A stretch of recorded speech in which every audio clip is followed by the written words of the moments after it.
हमारा टॉपिक था संवेग का। संवेग आपको जब पढ़ूंगा न्यूटन के गति के नियम तब आपको पढ़ने को मिलेगा संवेग। फिलहाल तो मैं आपको मात्रक निकालने सिखा रहा हूं भाई। संवेग बराबर द्रव्यमान गुणा वेग। संवेग को P से दिखा देते हैं, द्रव्यमान को M से दिखा देते हैं और वेग को V से दिखा देते हैं। ध्यान रखेंगे, ठीक वही बच्चों। तो हमें क्या निकालना है? संवेग का मात्रक। और ये बराबर किसके? द्रव्यमान का मात्रक गुणा वेग का मात्रक। अब द्रव्यमान का मात्रक, द्रव्यमान राशि कैसी थी? मोल राशि में आई थी। मात्रक भी मोल मात्रकों में आया हुआ है। और द्रव्यमान का मात्रक से आप सब परिचित हो, किलोग्राम। क्या होता है? किलोग्राम। इनटू वेग का मात्रक, वेग या चाल का मात्रक समान क्या होता है? मीटर प्रति सेकंड। यहां लिख देंगे मीटर प्रति सेकंड। तो इसे हम क्या लिख सकते हैं फिर?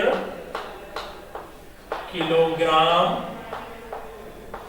मीटर प्रति सेकंड। ये हमें अध्ययन के लिए मिलेगा जब हम अध्ययन करेंगे न्यूटन के गति के नियम। तो वहां होगा संवेग, इसके बारे में चर्चा। और किसे कहेंगे? किसी वस्तु का संवेग उसके द्रव्यमान और वेग के गुणनफल के बराबर होता है। हो गई आपकी डेफिनेशन तैयार। बनाओ अपने आप डेफिनेशन, जोड़ो शब्दों को, सीखो मेरी तरह काम करना, तो आपको रटना नहीं पड़ेगा। तो किलोग्राम मीटर प्रति सेकंड। काफी हो गए, 9 मात्रक तक हो गए। आपको किसी का भी मात्रक निकालना है, बस आप फॉर्मूला लिखो, उसमें लगाओ और आपको मात्रक मिल जाएगा। कई बार ये होता है ना कि हमें मात्रक ध्यान नहीं आता। अब एग्जाम चल रहा है, मात्रक ध्यान ना आए, क्या किया जाए भाई? चीटिंग थोड़ी करोगे, नकल थोड़ी करनी है। सिखा रहे हैं भैया आपको मेहनत से, तो मेहनत आप भी करो। तरकीब क्या है? तरकीब ये है, फॉर्मूला लिखो, मात्रक लगाओ, आपके हाथ में मात्रक आ जाएगा। इसको नोट कर लीजिएगा। अगले टॉपिक की ओर चलते हैं। और अगला टॉपिक हमारा कह रहा है कि लंबाई के और मात्रक क्या होंगे। आ जाओ, ये जो ऊपर लिखा हुआ था, अब इसके बारे में चर्चा करते हैं।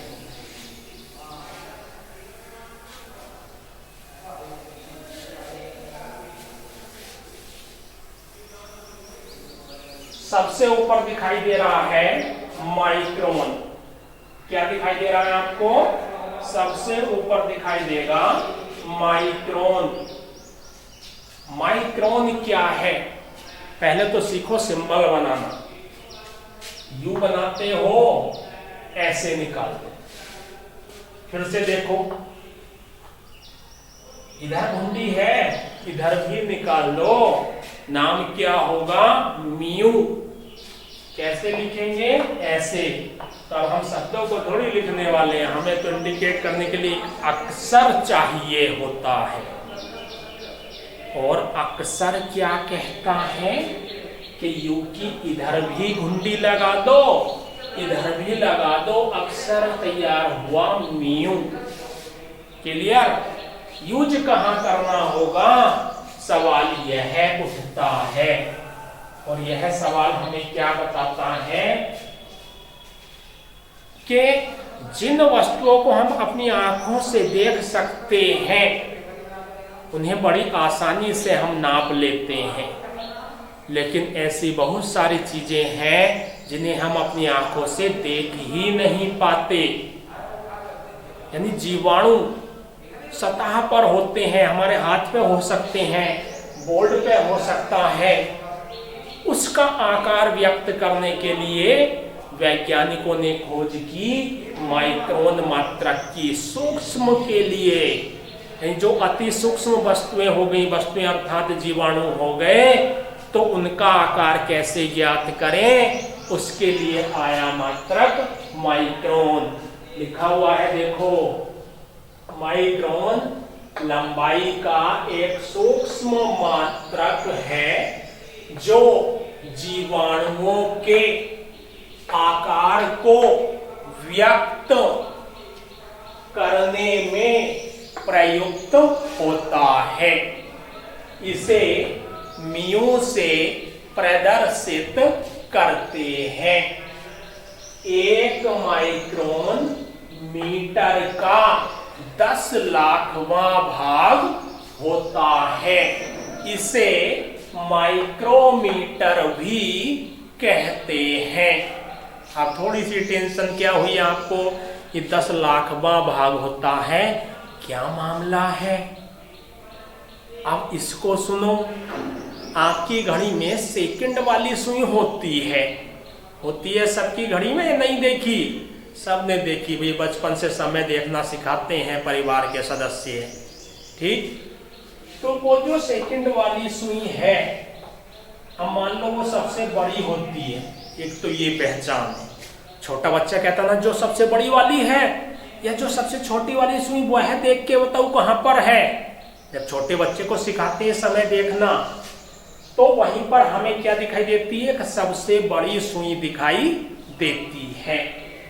और वह बड़ी सुई जब टिक टिक की आवाज आती है, जंप करती है, और जंप करती है तो यहाँ है टिक, यहाँ पे, यहाँ है टिक, एकदम से थोड़ा सा जंप करके वो यहाँ आ गई। मैंने ज्यादा दूरी दिखा दी, बहुत हल्की सी दूरी होती है, तो टिक करके आई, मतलब इतनी सी दूरी, केवल इतनी सी दूरी, यही तो होती है। अब अगर उस दूरी को 10 लाख भागों में बांट दो, इतनी सी दूरी कैसे बांटेंगे, सोचो। मान लो इतनी दूरी है, अब इसे 10 लाख भागों में, छोटे छोटे भागों में बांट दो। जैसे सेब खाते हो, सेब के 4 भाग कर दिए और घर के 4 सदस्यों को एक एक फांक दे दी, तो 4 भाग हुए। वैसे ही कह रहे हैं, ये जो दूरी जितने पे ये जंप लगा रही है, उसके 4 भाग कर दो या 10 लाख भाग कर दो, तो जो एक भाग होगा वह 1 माइक्रोमीटर कहलाएगा। किसी भी वस्तु के यदि उसे हमने मीटर में मापा है, यदि हम उसके 10 लाख भाग कर दें, मीटर में नापा मतलब कैसे, चलो और क्लियर लेके चलते हैं। अब 1 मीटर दूरी कितनी है, ये कितनी है भाई, 1 मीटर डिस्टेंस, कितनी, 1 मीटर डिस्टेंस है। अब ये दूरी है हमारे पास 1 मीटर। अगर हम इस 1 मीटर दूरी को 10 लाख भागों में बांट दें, 10 लाख भागों में, छोटे छोटे छोटे छोटे छोटे छोटे छोटे छोटे छोटे, हम तो बांट भी नहीं पाएंगे भाई बोर्ड पर। आप में से कोई हुनरदार बालक तो बांट भी सकता है। तो ये जो एक छोटा सा भाग आएगा, इतना सा, वह 1 माइक्रोन होगा। यानी 1 मीटर लंबाई के 10 लाख भाग कर दो, तो एक सूक्ष्म भाग जो आया वही माइक्रोन कहलाएगा। कहलाया। तो लिखा था 1 माइक्रोन मीटर का 10 लाखवां भाग होता है। इसे माइक्रोमीटर भी कहते हैं।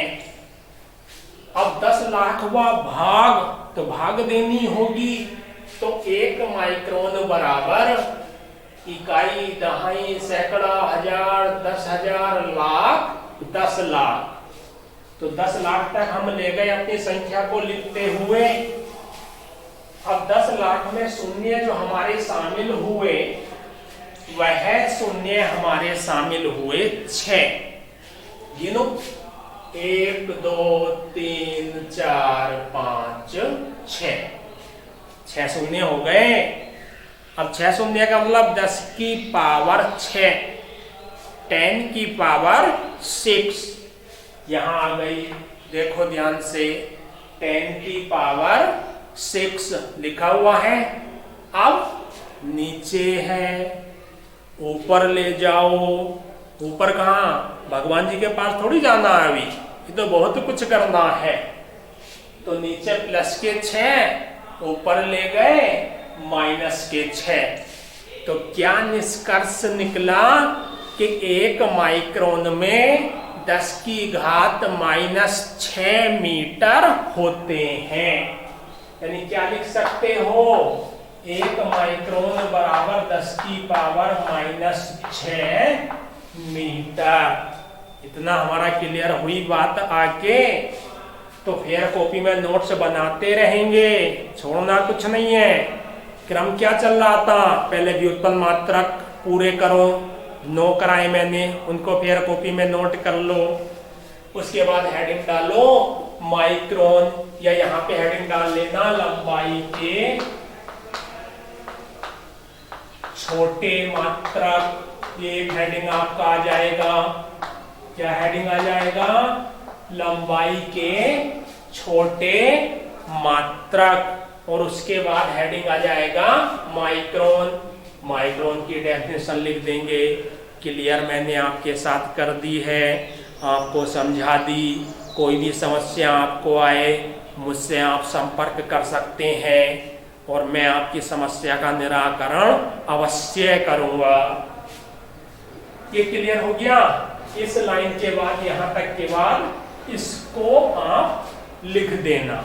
ठीक, मैं वहां नहीं लिख पाया, ये लाइन आगे के बीच में। तो यहां तक लिखा आपने फिर कॉपी में, उसके बाद यहां आ गए। अब अगला टॉपिक की ओर चल रहे हैं। और अगला क्या कहता है हमारा? एंगस्ट्रॉम। और एंगस्ट्रॉम क्या होता है भाई? एंगस्ट्रॉम होता है, एंगस्ट्रॉम माइक्रोन का 10,000वां भाग होता है। इसे एंगस्ट्रॉम से प्रदर्शित करते हैं। एंगस्ट्रॉम मतलब ए बनाया, उसके ऊपर 0 चढ़ा दिया, छोटा सा 0। ए बनाओ, उसके ऊपर छोटा सा 0 लगा दो, तो क्या कहलाएगा? एंगस्ट्रॉम कहलाएगा। ये हो गया हमारा क्लियर। अब माइक्रोन मीटर का 10 लाखवां भाग और एंगस्ट्रॉम माइक्रोन का भी 10,000वां भाग, अर्थात अति सूक्ष्म परमाणुवीय भौतिकी में यूज करते हैं। अपने 9th में यूज नहीं हो पाएगा, लेकिन जानकारी होनी चाहिए। परमाणुवीय भौतिकी में हम जो है इसको यूज करेंगे। तो एंगस्ट्रॉम हेडिंग डाल के क्या लिखेंगे? एंगस्ट्रॉम माइक्रोन का 10,000वां भाग होता है। इसे एक के ऊपर 0 से प्रदर्शित करते हैं। अब 10,000वां भाग है, उसको करो। एक एंगस्ट्रॉम बराबर माइक्रोन, और माइक्रोन का कितना है? 10,000वां भाग। तो 1 माइक्रोन इकाई, दहाई, सैकड़ा, हजार, 10,000 भाग हो गए। नीचे हो गए कुल मिला के प्लस के 4, ऊपर ले गए घाते, माइनस के 4 माइक्रोन। अब यदि माइक्रोन को मीटर में चेंज करना है तो 1 माइक्रोन में होते 10 की पावर माइनस 6 मीटर। इतने हमारे पास हो गए। तो हमें माइक्रोन की जगह क्या फिट कर दो, यहाँ पे लिखा हुआ है -4 और माइक्रोन किसके इक्वल हुआ, -6 मीटर के। तो इंटू -6 मीटर और इन्हें सोल्व करो तो गुणा में घातें जुड़ जाती है। तो -4 -6 मिलकर -10। तो यहां लिखा हुआ है -10 मीटर। क्लियर हुई हमारी चीज। तो हमारा निकल के आया कि 1 एंगस्ट्रॉम में 10 की घात -10 मीटर होते हैं। किसी सवाल में हमें जरूरत पड़ेगी तो हम उसे आसानी से चेंज कर सकते हैं। इतनी चीजें हमारी आज कंप्लीट हुई। यहाँ तक आप अपने नोट्स कंप्लीट करेंगे विदाउट टेंशन। कोई भी प्रॉब्लम हो आप मुझसे संपर्क कीजिएगा। अगले टॉपिक में आपको कुछ और मात्रकों के विषय में बताऊंगा। तब तक के लिए पढ़ते रहिए और खुश रहिए बिना